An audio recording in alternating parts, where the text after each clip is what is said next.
Folks, welcome into another edition of SportsBookReview.com's Roundtable series of videos. Just because things aren't going on the field, we are still here to keep you informed. But I got to tell you, getting a little glimmer of hope. We're looking at the sun. The clouds are dissipating, and here we go. Sports leagues signaling a return. I want to bring in my esteemed panel, Jeff Nadu, Greg Farrar, and Jay Paglia. Jeff, I'm going to start with you first. We'll talk a little bit of golf here. Seemingly one of the sports that should be the easiest to get back. They're signaling, hey, you know what? Let's go ahead with the Masters in November. Let's keep the PGA Championship in August. Let's keep the Ryder Cup in September. Make a couple scheduling changes. It's good to start to see some of these leagues say, you know what? It's time to start planning for getting back to business.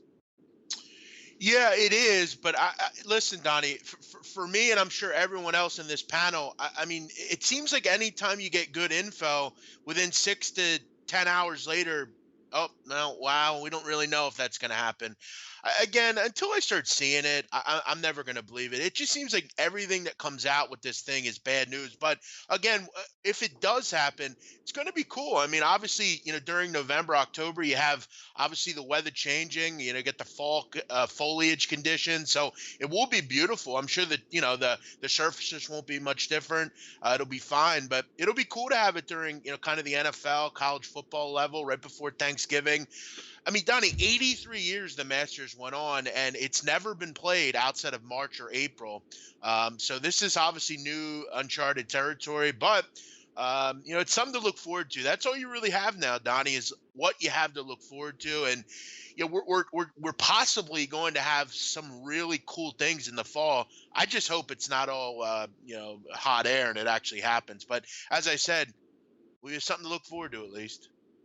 That's good. It's crazy when you talk about it, Greg. I want to bring you in here and talk about it because it's the same thing that Jeff is saying here. Like when I look on my phone and I'm just going over different websites and checking Twitter and wherever I can get the latest and updated, knowledge of what's going on. And I see right here, I see a baseball report comes out that says, you know what, we can do a couple things and move things, towards earlier in the season or maybe in May. But before we get to that, I'm talking golf here. Golf is getting me excited. If I see golf back in my life, Greg, I'm going to be a happy man right now. Yeah, and I think it's definitely possible. I know in some places in the nation, golf courses didn't even shut down, which was source of consternation amongst those communities. But it was the easiest sport to practice following the social distancing guidelines. So I know that some golf courses were still staying open. Whether or not that's going to continue, we'll see. But golf would definitely be one of the easiest sports. I like the fact that they're going ahead and they're putting together a plan, to go to another quote unquote country club sport. Tennis has done the same thing. The US Open has not canceled yet. They're still planning they end the weekend that the NFL starts. The French Open has planned to go a week after that one. They've tried to put their foot in the sand and they said, we're going to grab this date. And there's a lot of money to be made. Wimbledon canceled. And that usually goes around the 4th of July weekend. But Wimbledon is different than these other tournaments because they have pandemic insurance. So they're not losing money. A lot of these other tennis tournaments are, and I'm sure the golf tournaments are the same way. It's going to be very interesting to see which of these tournaments can survive a full year without income, because I know like Charleston right now would normally be playing for tennis. The whole clay season swing is over. So without the money coming in, how much will these tournaments they're more reliant on fan and people going through the turnstiles and the gates than the TV contracts. Let's see who can stick around for next year. It's going to be very interesting change to the landscape, but some good news. And I'll tell you what, I know we had heard some grim news, but look, we have in Spain, the curve is flattening, following the social distancing guideline. And out here in California, it's the same. Finally, we are seeing a decrease in cases. Our hospitals are not overloaded. Now, I know on the East Coast it's a little different, but we have been following the social distancing guidelines out here, kind of a loose lockdown, stay-in-place orders that aren't necessarily being enforced too strictly, but I know that people are following them, and we're seeing some good results. So hopefully if this continues, we will get back, we'll get our sports back. And I'll tell you what, once one sports league starts to do it and they see all that money flowing in, I think there's going to be a lot of incentive for the others to follow. Greg hits it right on the head. I mean, we're talking in economic times here, Jay, and talking about even stuff where you see like the UFC saying, hey, I got this covered here. We'll get our own private island if we need to run this through. Because when you're talking about other sports that trigger other sports, as Greg brings up, let's not forget WrestleMania just took place this weekend. Yes, it was taped, but they still put an event on and made a lot of money on it with no fans in attendance. We're talking UFC levels here. They're looking forward to go ahead and go with UFC 249 with no fans in the audience. That might be something that we look forward to, because to me, I still like the audience there. And when I'm talking about like the Masters that was going to play this week, it's great when you hear the rumbles on the back nine and through Amen Corner when somebody from behind, a la Tiger Woods, is making a charge on that golf course. I love the Ryder Cup with the fans who are taunting the opposing nations. But like the PGA Tour itself getting underway with no fans, it doesn't matter to me. The PGA Championship doesn't matter to me one way or another. And I know you, Jay, being a UFC guy, if there's no fans in the stands, you can still enjoy top-level entertainment from some of these top guns. Yeah, thank God for Dana White right now, man, as far as commissioners go. But as far as golf, yeah, you're right. First of all, I wouldn't watch WrestleMania if there were 1 million people there. So that didn't really matter to me at all. But golf, you don't need fans to watch golf. Unfortunately, for all the casual golf fans that only watch the slams, the British Open was officially canceled, even though they will play at Royal St. George next year. But the good news is, although the entire PGA is still very much a work in progress. The PGA Championship, like you said, is going to be held in August, US Open in late September. So, I mean, for everybody that likes the championship like no other, the Masters will be played in November. I checked the average low temperature, Donnie, in Georgia in November, 47 degrees. Yep. So it'll be a bit colder than normal this year at Augusta. No, you're exactly At least right it's going to happen. Like Jeff said, about Augusta on there. Like Jeff said the other night, when sports comes back, it's going to be excellent. No, I'm really excited for it. And you talk about some points there when we're saying about like the Masters. The reason why the Masters is really cool in early April is because it's planned for that time when everything is in bloom. The weather is perfect. That will be interesting, where you don't have all the azaleas out. You don't have all the colorful background, and it is going to be colder temperatures. It should be interesting to keep up on. Jeff, before we turn the page here, you get to Major League Baseball. I'm hearing thoughts again on some private islands maybe for UFC 49. Do we have any intel on, or maybe possibilities of where this island could possibly be? Look, I mean, Donnie, there are hundreds and thousands of islands in the world. Listen, I've made a ploy that I think it's Norman's Key in the Bahamas. I would think it would be a decent spot to do it. If you've watched the Firefest documentaries, you've heard of that area. It was once an island that Pablo Escobar used to go to. It has a runway. It has the ability to grab flights. Again, as I said, I mean, there are thousands of islands in the world to choose from, but I think that would be a decent spot. But look, I'm really just, throwing darts here. I have no idea. Dana White is made this very secretive. It doesn't seem like he made a statement yesterday that he's going to, like, in a way, like, blindfold these folks and fly them into the island, and they're never going to know where they are the whole time. Like, it's really like odd. I don't know if he's like just joking around with that, but it seems like odd comments by him. But I wouldn't want anyone to know either. It seems like anytime he mentions something about this, something happens. But then I saw yesterday that the ringside physicians, they won't participate. So that's kind of interesting as well. But yeah, I mean, as Jay and Spread said, I mean, you got to give some of these guys credit. Obviously, these guys know what butters their bread. You look at the MLB, which we're going to get into. The MLB made $11 billion last year. They're going to do whatever they can to get the season going, no matter what happens. So, hey, if the Norman Key thing happens, that would be pretty cool. I mean, the last time anyone was there, it was Billy McFarland, who's now in federal prison.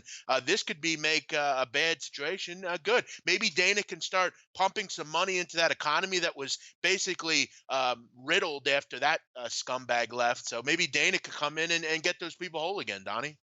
No, you're right about that. I mean, we're talking about fighters out here. We're talking about trainers. We're talking about, people that put on the production. Let's not forget about the ring girls as well, Jeff. We need safety for everybody involved. Let's flip it over to Good Major point. League Baseball, because I got to tell you, I'm grasping for straws at everything. And I saw a possible return to Major League Baseball in the month of May in Arizona, where they quarantine everybody. Look, it sounds crazy to go about doing, but the one positive I like out of it, forget about it being in Arizona, Jeff. Forget about it starting in May. Behind the scenes, everybody wants to get back to work, and they're throwing everything together against the wall to see what might stick and brainstorming of how they can get back to work. Do I think it's going to end up taking place in Arizona? No, I don't. But I think it signals something further, saying we're going to go every single avenue here to try to find a way to get back and get back sooner than maybe needed possible, or maybe we didn't think was actually going to be possible here, Jeff. Yeah, look, they're going to do whatever they can. As I said, and as these other guys said, all these leagues, money is the common goal. And look, the MLB makes a lot of money. They make a lot of money through TV contracts. They realize that, outside of Belarusian soccer and Burundi soccer, does anyone on this panel outside of me, because I'm so weird, does anyone know where Burundi is? It's in Africa. No, I mean, that's the level of highlights we have to choose from here. So I think they see an opportunity. I mean, sports books are just praying this goes through. But I do think there's some concerns. I think a lot of people wonder, and I found it to be interesting that the CDC actually has given the MLB the okay for this. They basically have said that I think a lot of people don't understand that, for instance, if the NBA started, the reason that they stopped it is because someone got the disease and it could spread to others. The feds and the CDC have basically equated that if this were to happen, and let's say you're on the Phillies and Reese Hoskins gets coronavirus, it doesn't mean that the rest of the team has to quarantine. It means that he is basically taken off the team and he's replaced with someone else. So it's similar to like flu-like symptoms in a way. It's fascinating that they're okay with that. But there are some rules that are going to be obviously different. But again, I think we're willing to be okay with it just if baseball is willing to return. There's a lot of questions, though. I mean, you have, how do you use the umpires? Do you even use umpires? What's the weather like? I also saw people commenting that this isn't going to happen because the players aren't going to leave their families for 4 months. Look, at the end of the day, Donnie, most players are not Mike Trout. They're not making 300 and whatever $1 million. These guys need to start getting paychecks coming in. They got mortgages. They got regular lives like everybody else. That's what I think people don't understand about MLB baseball players. Most of them are not making a lot of money. Okay, we talked about the NBA before, Donnie. The average salary is $7 million a year. Before you pay your agent and cut that in half, you're making, $2 million. So you got to get back and start playing eventually, just like everybody else. I'm okay with it. Give me something. Greg, if we talk about, opening up in Arizona, because obviously the Cactus League plays there, you can have multiple baseball fields going on at multiple times. It's similar to what you would have in everyday Major League Baseball across. Now, again, this isn't a long-term solution. I think Jeff brings up some pretty salient points here by saying, look, the players don't really want to leave their families, but if it's saying, hey, I'm supposed to make $2 million this month, yeah, I'll suck it up for 4 weeks and go to Arizona, and then we'll return home. Whether or not you play in front of your fans, at least you'll be back home and with your family at this time. There still are a lot of things that have to get figured out, but if we can see each and every day with some improvements here, and obviously the curve, but also in testing measures, getting it back in 15 minutes, testing everybody before the game to make sure they don't have any symptoms. If somebody does come down with an illness, they can quarantine them, move them away, which is what they're talking about, maybe expanded rosters instead of having, 25 or 30 players, up at the 40 players, just in case that comes back. Spitballing and trying to get through this here to see what takes place, but as always comes back, that almighty dollar. Revenues don't want to get lost by the league, and certainly paychecks don't want to get lost by the players here, Greg. Yeah, I completely agree. And honestly, I think it's a feasible plan. First of all, in Arizona, hotter conditions, it's less likely for the virus to spread.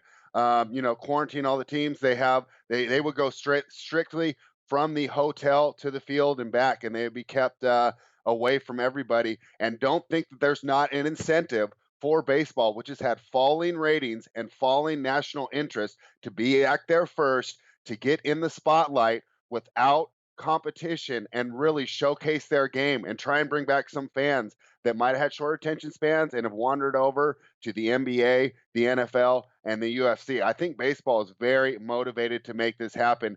Donnie, this is from the ESPN article that kind of led this out. It's some of the changes they might make. Implementing an electronic strike zone. that's already a good idea. I'm already for that, whether or not we're quarantined or without corona. No mound visits from the catcher or pitching coach. As a fan, that doesn't bother me at all. There's nothing exciting about a catcher going out to the mound. 7-inning doubleheaders. Now, that's going to meet the most resistance with the purist crowd. But I'll tell you what, baseball needs to grab some fans back. And if it takes 7-inning doubleheaders to do it, I'm fine with it. The length of the game has already been a problem. So I think that this is a great idea. Regular use of on-field microphones by players. That to just try to get a more TV-friendly product. I think it's a great idea. And this is one of my favorite ones right here, Donnie. Instead of sitting in the dugout, they will sit in the empty stands 6 feet apart. Now, wouldn't that just be great to see? So overall, I think they've got a real working plan. And as long as they have the federal backing, I don't see anything to go behind it. I think that there is an urge to return to normalcy. We remember after 9/11, bringing those football games back, not right away, but after we had a little time to reflect and to see what's going on, really helped bring the nation together. And I think that baseball is going to try and look at their revenues, and not only that, the morale of the nation to get some sports back, get us feeling like a nation again, and get us feeling like we're headed in a positive direction. No, it's a very good call by you make there, Greg, but it would be interesting to see me being a Phillies fan, Joe Girardi with a bullhorn yelling out to the left field bleachers for Bryce Harper to get back into a baseball game. Should be interesting. Jay, I love having you on this panel because we're sitting in New Jersey, obviously with Greg on the West Coast, Jeff and I, as well as yourself, are on the East Coast here in some of the hotspot ranges, because when we do talk about this, we're talking about maybe from a synopsis of saying, all right, well, if they get going, let's just say in a perfect world in May, how long do they have to stay out there in Arizona? Because you're talking about the Philadelphia Phillies, the city of Philadelphia starting to get hit hard, but obviously being with the Mets and the Yankees being in the epicenter right in New York City, in that area that you're in right now, Jay. Talk about some of the feelings that it would be like, hey, all right, it'll take our mind off it, but when can baseball actually return back and come back to the East Coast and play at Citi Field or play at Yankee Stadium, right? Yeah, probably a while, Donnie. Considering I was just listening to the governor of New York, the death toll went up again today. So, one good thing is there has been an unprecedented willingness for the MLPA and the owners to come to the table and to just nail something down. Now, I mean, it's framework and it's fluid. But I mean, if they're talking about as early as June, they've already agreed. Obviously, they won't play in front of fans until they need to, right? They're flexible, and they've agreed that the season could go into October before the postseason starts, and even neutral site playoff games in November was talked about. And obviously, Greg said doubleheaders.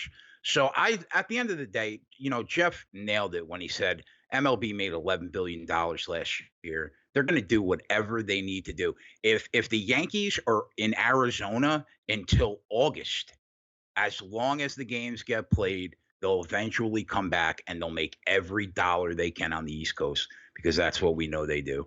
But, I feel good about basketball, hockey finishing the year. I think football starts on time. I don't know, man. I'm still apprehensive about baseball, though. But like Jeff said, it's a business, so I assume they get it done.